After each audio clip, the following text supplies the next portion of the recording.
পুরো মালাই chop 2 cup, আড়াই কাপের মতো গুঁড়া দুধ নিচ্ছি, আর 1.5 চা চামচ বেকিং পাউডার, 1 চিমটি এলাচ গুঁড়া, একটু চিনিও দিয়ে দিব ওর মধ্যে, 2 চামচ পরিমাণ চিনি,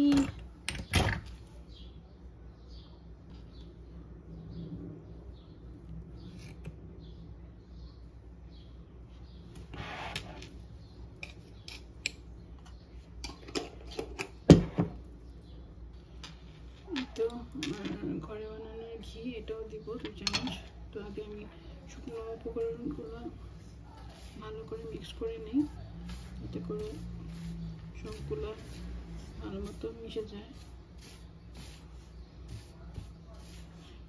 মিষ্টি বানাতে ভালোই লাগে, কিন্তু অনেক সময়ের ব্যাপার। আর এই মিষ্টিটা মানে একদিন পরে তৈরি করতেছি, অনেকদিন মিষ্টি করি না। মাঝখানে একদিন রসমালাই করছিলাম, অনেক তাড়াহুড়ো করে করছি, আর এই জন্য ভিডিও করার সময় পাই না। আমি আসলে ভিডিও করতেই ভুলে যাই, রান্না করি যাই করি, ভিডিও করতে আমার মনে থাকে না।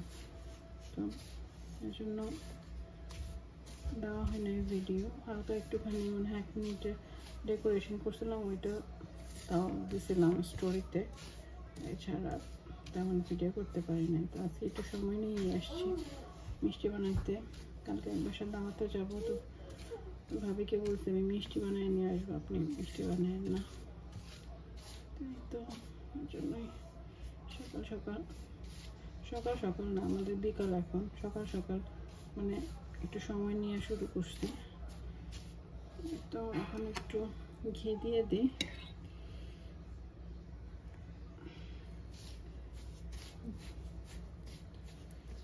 2 চামচ পরিমাণ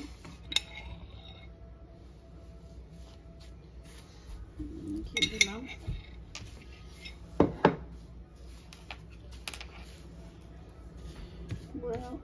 দুধের মধ্যে ঘি দিয়ে একটু ওটা মার মতো করা যায়, ওটা আবার মিষ্টির উপরে দিয়ে সুন্দর করে ডেকোরেশন করা যায়। এটা পরে করবো, আমি আগে আমার মিষ্টির জন্য খানিকটা করে নিই। মিষ্টিটা প্রথমবার যখন তৈরি করছিলাম খুবই পানি হয়েছিল, একদমই ফুলে নাই, কিছু ফুলছে কিছু ফুলে নাই, খুবই পচা হয়েছিল। বাট এখন মিষ্টিটা অনেক সুন্দরও হয়, আবার সবাই আমার এই মিষ্টিটা অনেক পছন্দ করে। আমিও প্রথম অনেকদিন ইউটিউব থেকে করছি। কি বাবা এমন পরে আগে মিক্স করে নিই, তারপরে মাত দিব তোমাকে। তোমার প্রিয় মালাই চপ। জি বাবা, হ্যাঁ হ্যাঁ যাই হোক, আমরা কালকে মাহফুজদের নতুন বাসায় যাবো। সরি,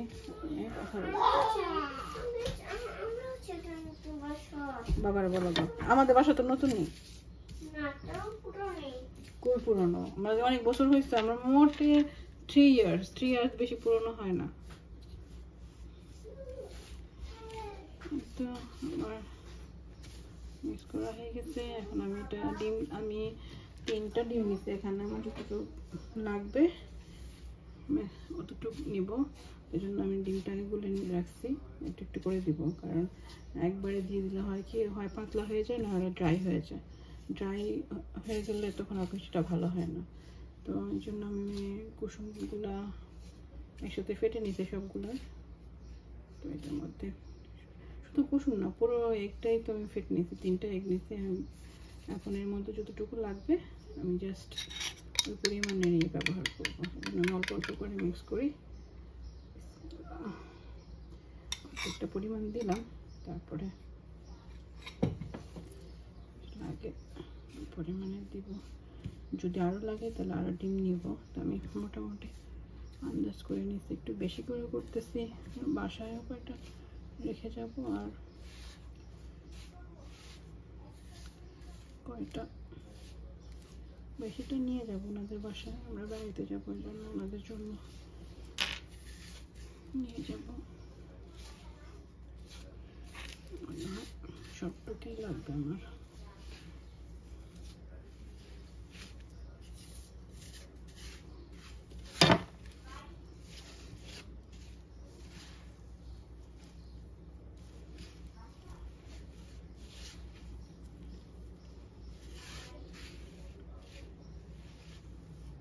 তো মেখে নেই। শোনা শেষ হোক তোমার। বল না, স্কুল সবগুলো। হ্যাঁ হ্যাঁ আমি চাকরি করব। কোথায় নিয়ে যাবে? কোথায় নিয়ে যাবো? কিভাবে যাবো? হেঁটে হেঁটে?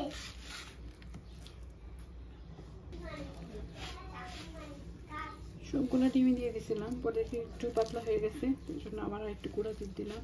এভাবে মেখে আমি একটু বাতাসে রেখে দিব, তাহলে এটা একটু ড্রাই হয়ে যায়, তখন ওটা বানাইতে বেশি ভালো হয়।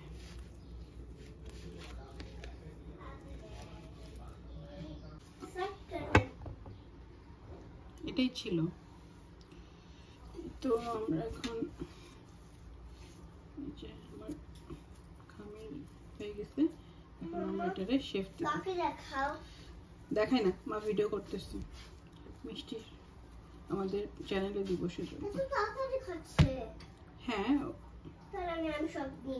আল্লাহ, তোমাকে বলছিস, তুমি সব খেয়ে ফেলিও না, রুমে যাবে দিও। কেক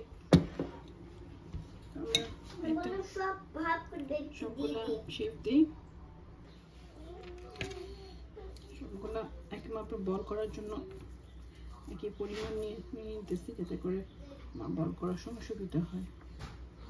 আমি মিষ্টিগুলো সবগুলো একই সাইজের হবে, জন্য আগে মাপ করে নিচ্ছি।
তো হাঁড়িতে দুধ দিয়ে দিচ্ছি মোটামুটি 4 লিটারের মতো।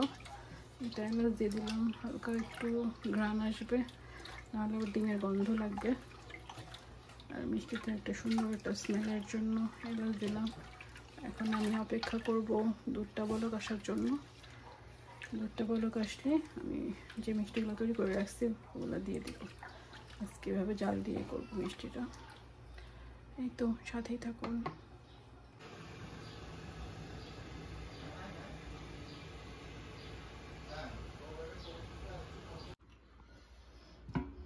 মোটামুটি 20-25 মিনিট জাল করে নিচ্ছে। এখন এই তো অবস্থা, ডেকোরেশন করে পরে দেখাবো।